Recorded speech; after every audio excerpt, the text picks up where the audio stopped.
The Tanooki games on the Super Nintendo were my favourite 2D platformers. After 1996, Rare went to work on the Nintendo 64 and made one more Donkey Kong game with Donkey Kong 64. Soon after Star Fox Adventures, Rare was bought by Microsoft, and while Donkey Kong was still active during the 2000s, there were no new Tanooki titles besides the Game Boy Advance ports. It felt at the time that Tanooki games were stuck in the past. Until E3 2010. Retro Studios in Texas has produced some great Metroid titles. But when they said they were ready for something new, we asked them to take one of the most treasured franchises in video game history and to make it magic again. If you listen, you can hear it coming.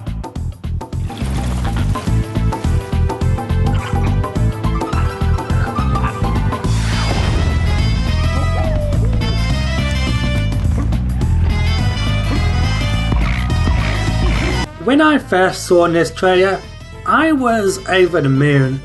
The iconic platforming series was back. However, it was being developed by a new team. Donkey Kong Country Returns was developed by Retro Studios, who are well known for the Metroid Prime series. The shift between a first-person science fiction adventure to a cartoony 2D platformer was a drastic shift. They had a lot to live up to. But hey, they brought back another classic series from a young absence and turned it into one of the most beloved games on the GameCube, so if it was anyone to bring Donkey Kong to his barrel blasting platforming days, it would be these guys. Return starts off with a volcano eruption and uses a new batch of foes called the Titis, who have hypnotized the local animals of DK Island to steal the Kong's bananas.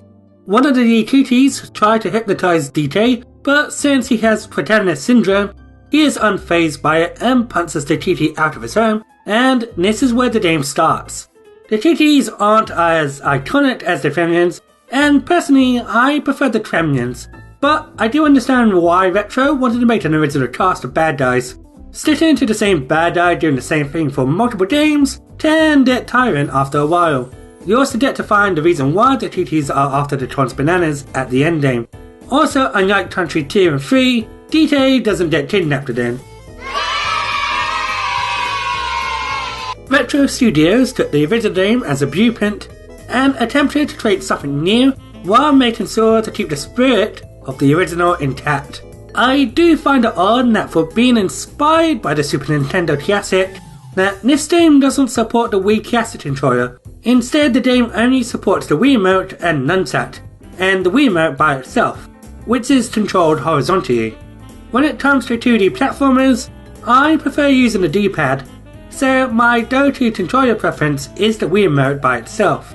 You use the buttons for running, grabbing and jumping, but like a lot of Wii games around the time that had to use its waddle feature, you would have to shake the remote while moving to make Donkey Kong roll, and surprisingly, it feels natural to do. Rolling feels different compared to the previous games, as in those games your speed will increase when you roll into multiple foes, but here your speed won't increase by the same method. To pick up speed, I always found jumping immediately after rolling to be the best method. Thankfully, you can still jump after rolling into the air. If you have Diddy Kong by your side, then you can roll infinitely, making you dash through the levels faster.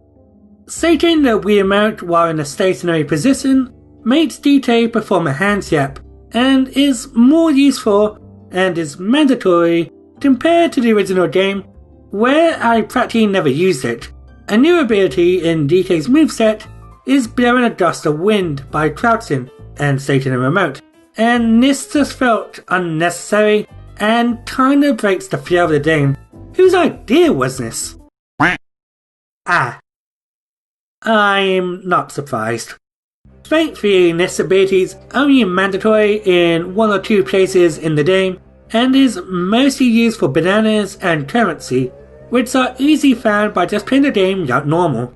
In the original game, the Kongs could climb on ropes and vines, and new to Returns, DK can now climb on certain terrain marked green, which adds a lot of variety in the level designs.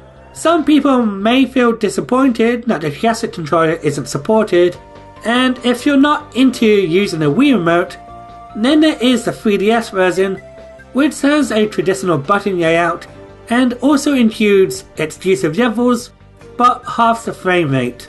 The original Wii version is constantly at 60 FPS, running smoothly, so take your pick. Unlike the tag team mechanic in Rare's Trilogy, where you go to the next turn if you get hit, each turn now has 2 health points before dying. Unfortunately, you cannot swap between the turns, as Diddy serves more as a power-up. When you have Diddy, you can roll infinitely like I mentioned earlier, and he can even use his jetpack to briefly hover in the air. The game does feature co-op, so player 2 can play Diddy, but DK always needs to be active. I would have liked Retro to add the tag team mechanic, or at least let you play as Diddy instead, but this is more of a personal nitpick. While you can take more hits, this doesn't mean the game is easy peasy. The game is nicely balanced and incredibly challenging, and unlike Rare's Trilogy, the game saves automatically after each level. There are even unlockable temple stages, which are the hardest parts of the game, that require the player's full attention and all of DK's abilities. If you just want to play through the story, then you don't need to worry about the temple stages. While the game can be difficult, you don't need to worry about game overs, as lives are plentiful, even if you aren't going to Infinity Sup. I never even bought anything from there, and I still had tons of lives at the end game, but I feel in this day of age, lives have become redundant. You can also buy an extra heart point if you're really studying.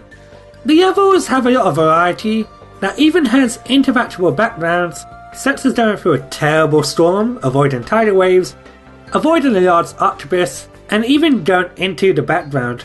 These background interactions gave me a lot of Klonoa vibes. Minecarts make a comeback and appear more frequently, and are a lot more dynamic thanks to the technology and a lot more fun compared to the original game. New to the series are the rocket barrel levels, and these are my least favourite levels.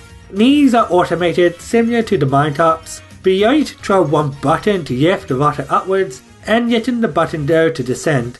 These are visually pleasing, but aren't fun to play, and unlike the traditional stages where you have multiple hit points, you die immediately after one hit. The one hit death isn't an issue in the minecart stages, as most of those levels require mostly jumping through gaps, but it's more an issue in the rocket barrel stages, as I found the controls to be awkward and getting hit is a lot easier. The animal buddies were one of my favourite things in the original titles, and unfortunately most of them don't return. Thankfully, my favourite animal buddy, Rambi the Rhino, makes a comeback, and he is a lot of fun to play. It's a shame that he only appears in 4 stages. Sports is here too, but he's only here as a radar to find puzzle pieces. Unlike the previous titles, Returns only has 2 collectibles this time around.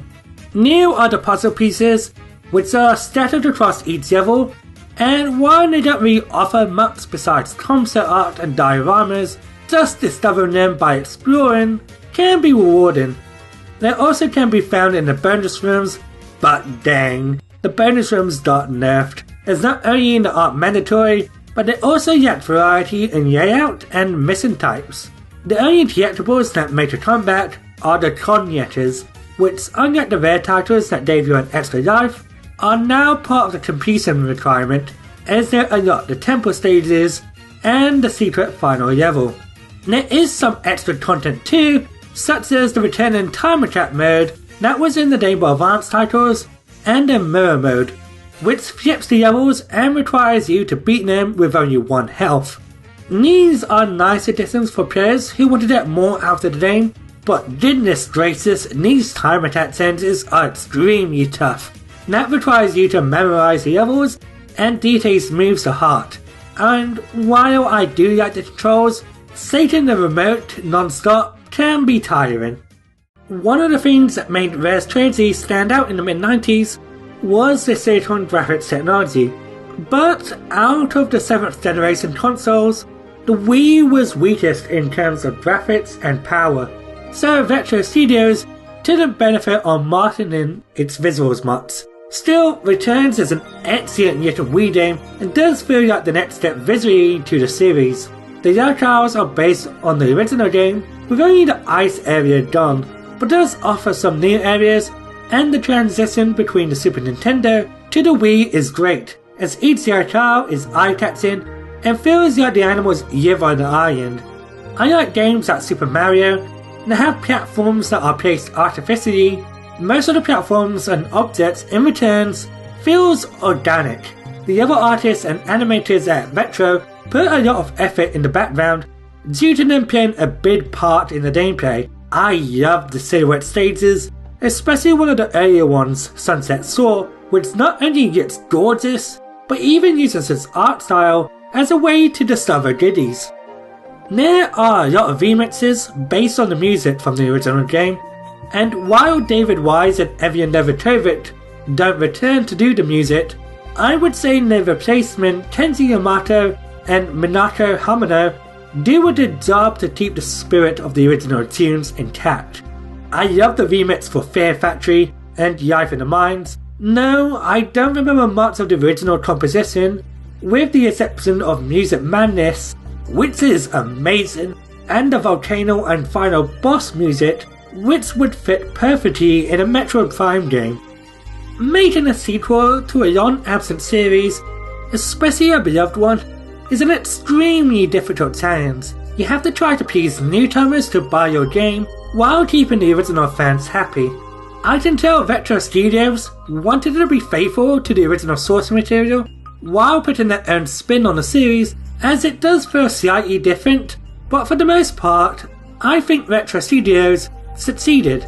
Returns is a fantastic platformer, and I had a blast playing it, so at some point, I recommend wiping off the dust of your Wii, Wii U or 3DS and play Donkey Kong Country Returns. It won't be until next year, but I will be reviewing the latest game in the series Tropical Freeze soon. Take care and have a great day.